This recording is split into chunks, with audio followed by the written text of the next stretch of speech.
Hi everyone, Attorney Knighton here with Sterling Law Offices, and today I am happy to be joined by Rick Vozar of Vozar Appraisals, and he does many appraisals for my clients in our firm here and throughout the southeastern Wisconsin. I learned of Mr. Vozar because many of the judges especially in Milwaukee County, order that you do the home appraisals for our clients' homes. So I'm happy that you're able to join us today. My pleasure. You have a ton of experience. You've been doing this for 47 years. Correct. And you have not gotten bored. No, I'm still doing this, yeah. You've been in a lot of different homes. And I think for most of our clients, they get nervous about appraisals because of two things. One, they're not certain what you're going to find, and it's going to impact how their case ends up. And the second thing I think is a little bit about trust, because it's a new person that the court's really ordering for you to allow into your home so they can give a value. So I just want to talk a little bit about, what to expect and how you do your report, so everyone's kind of clear that this is really what the report is open for everyone to see, and the valuation is very clear in how you got to the value. So everyone's really comfortable about what it means when the judge says in a divorce case that it's time for you guys to get the home appraised. Okay. So sometimes I have clients who want to have a fair market assessment used as the value of the home. Why is that good or bad, I guess, from your perspective and your experience of using a the county's assessment of your home? Well, we're doing fair market value, and on the tax bill, you see the fair market value section there. The unfortunate part is, when was the last time an assessor was in the property to see what was really going on? Most of the time, they just ratio up the values. They take sales prices, divide by the assessment, and they say, well, property values went up 3%, and that's all they apply. So, and people tend to improve their properties, or the properties disintegrate with age if it's not maintained. So the values do fluctuate, especially back in 2008 when we had the big drop in values. A lot of assessors did not adjust their assessments to the values going down. So fair market value of the properties, the appraisals were a lot lower than what the assessment was. So you have the valuation that an appraiser does is current and up to date. Yeah, even for my taxes each year, I've had some increases in my property value, and they have not been in my house anytime recently, which, so I figured that's really what's kind of going on, is that we're looking at what's going on in the market and the community. So when we say that, we're going to ask you to come in and do an appraisal, a lot of people want to know, what does that mean? The first thing is, can they be there? I mean, why don't you explain a little bit about what your process is when you're doing an appraisal? Okay, for divorces, we usually get a letter or an email from the attorney stating they want us to do the appraisal. They name the parties that are involved, of course. And sometimes they do state that both parties want to be at the property. As far as I'm concerned, that doesn't have to be, but I understand why both parties want to be there. We do have a problem at times trying to coordinate 3 people, the husband, the wife, and me, as a time to go to do the inspection. I understand, but we're going to be advocates for our own appraisal report, not anybody else's advocates. So I really don't care. The process we have as we get the report, I do consider that the both parties are clients, and because they're both going to get a copy of the appraisal reports. We normally, the process is we drive up to the house. Even before that, we do some preliminary investigation. We get the assessment records, previous MLS sales on the property. We look up lot sizes, probably aerial views, so we know what we're getting into. So it's not, it's a little bit easier for us. Then I drive up to the property. I usually sit in the car for a while. I write some notes about the exterior of the property and the neighborhood. I'll go up to the door, knock on the door, definitely introduce myself, and I explain what we're going to do as far as our inspection time there. I like to do first floor first, then the second floor, and then the basement. Then I'm gonna finish up outside doing more measuring. While we're doing inside the property, I do draw floor plans. I'm not very good at it. We do take pictures of every room. We have found that the judges do like that. We were asked many years ago we didn't take pictures, and now the judge said, I really want to see pictures. So since then we do. And then we finish up outside, and that's like during this time of the year with the snow on the ground and the muddy. We're not tromping around some of that mud inside the house. So, and then you go back to the car. We probably just for a few more minutes write some other notes, and then we go off and back to the office to produce our appraisal report. And your appraisal report is what you observed from your research prior to that day? It's based on some of the research prior to that day, based on what I saw at the property, my inspections. And if there's a problems with the property, and like let's say there's rotted windows and things like that, we're going to note that too. We're also going to take pictures of anything that's very good or something that's very bad. Okay. Like peeling paint, cracked walls, foundation walls that are cracked. And then, like, let's say a foundation wall, if we see it severely cracked, either with a horizontal, which would mainly be a frost line crack, or a step crack, if it's pretty bad, we're going to probably request a foundation expert to go in there if it needs to be repaired, especially if that wall is out of plumb. Okay. So we're trying to, because if it's going to cost $20,000 to repair that has a definite effect on value and marketability on it. Because we're coming up again with fair market value, which is in essence the most probable sale price you could get on the market. There. So, and then and getting back to the husband and wife not having both of them there. You know, let's say one party is at the property and maybe bad mouthing the property. Well, we're going to contact the other party and get their side of the story too, so we know.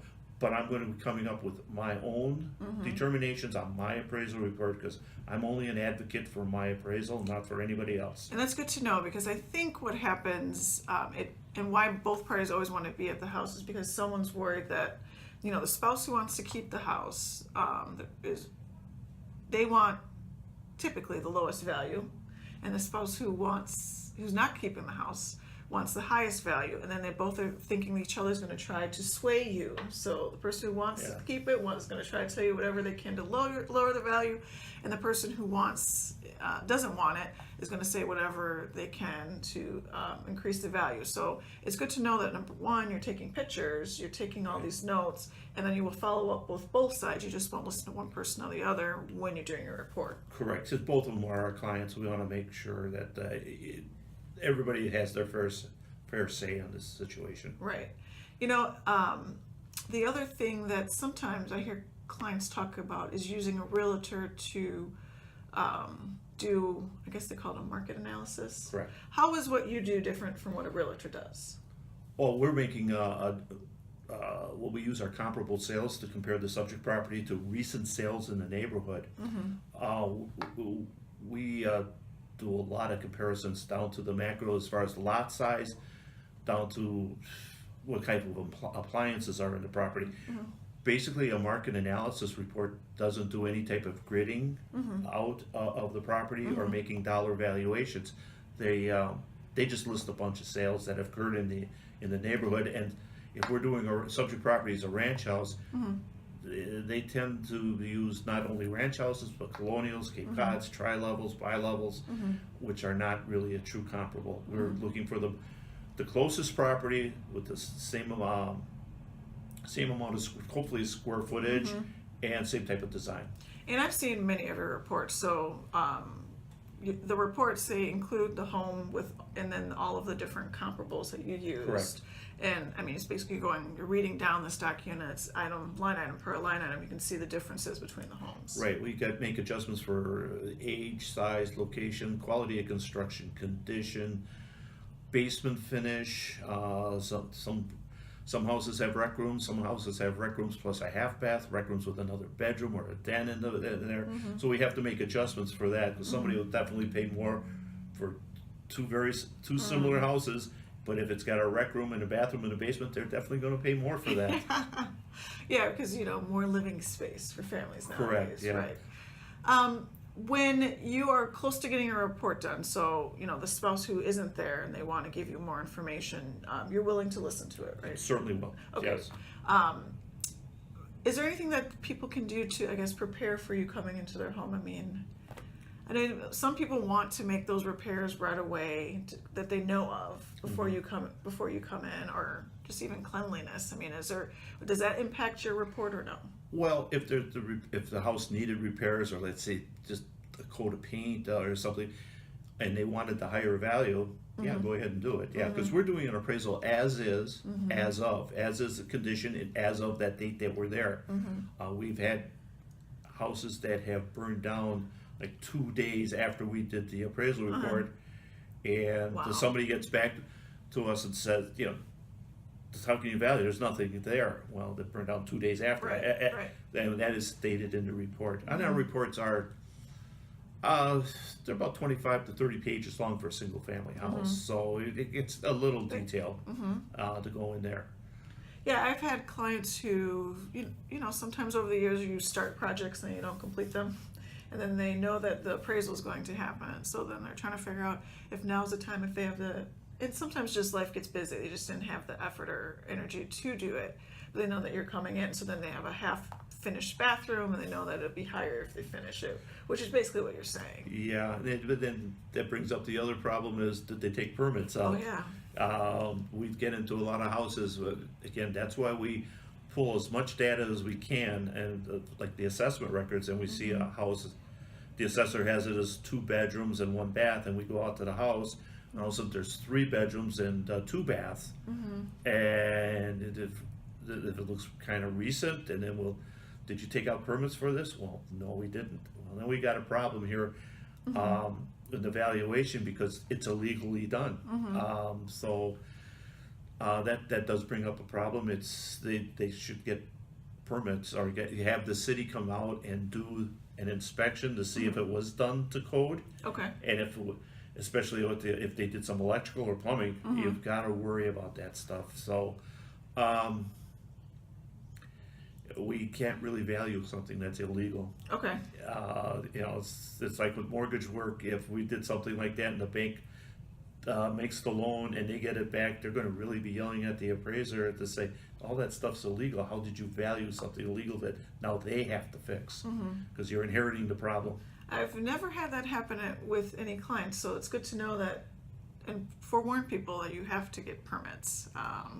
And then you can still I guess we'll have to go through the permit process now, if you're going to want a true appraisal as to what the property is in its current condition. If you're going to want to sell the property, even later on, a year or 2 later or something like that, you're going to need to have somebody from the city inspection department to approve it, especially rec rooms. Rec rooms now have to be ventilated from the outside. So you built a rec room and you didn't take a permit out. That certain municipalities, they'll come out. You may have to pay a little bit of a penalty, but they're, rec rooms and dormers are the biggest offenders of not getting permits. Okay. I'm trying to think of another question that clients come up with. How long does it normally take for you, once you've gone back to your office and done the comps, how long does it normally take to get a report? Well, the inspection itself will take about a half hour to 45 minutes, depending on the size of the house. Of course, a larger house with larger acreage is going to take longer. But once we get back to the office and we start writing them up, it normally takes about 2 to 4 hours.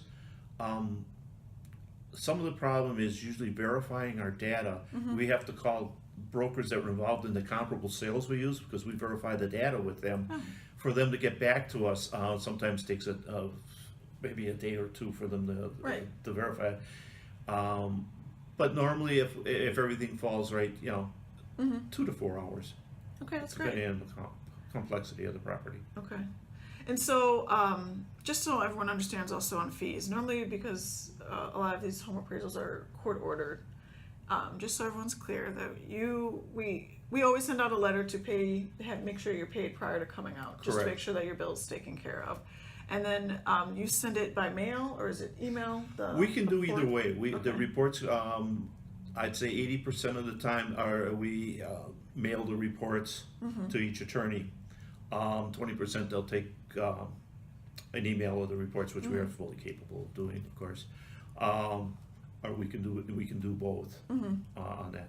So, and just so some of our clients, you know, they maybe starting over with a new will or some other estate, and so you could also do valuations of homes for estates. Yeah, we the mortgage. My firm does mortgage work, whether sales or refinance or foreclosure.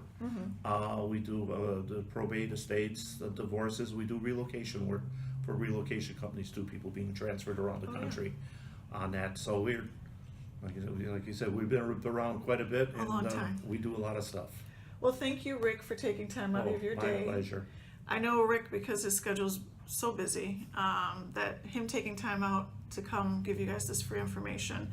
Again, he's doing this so you guys feel comfortable. Do you understand what this process is all going to be about? And when you hear that Vozar Appraisals is coming to your home, you have a clear expectation of what this process is going to be. And so I hope these tips were helpful for you. And I will see you guys next time on Sterling TV. And I'll include all of Rick's contact information right after this video. Have a good day.